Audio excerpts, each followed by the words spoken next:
starting up this Stihl MS 500i chainsaw. In my opinion, this is one of the best saws Stihl has ever produced and made.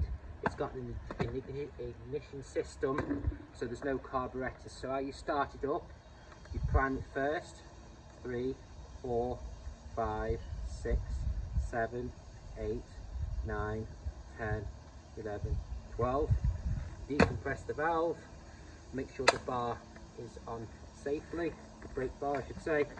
Now I like to put my full weight on it, but I don't like to put my foot in the into where the handle is. Some people do it the other way around.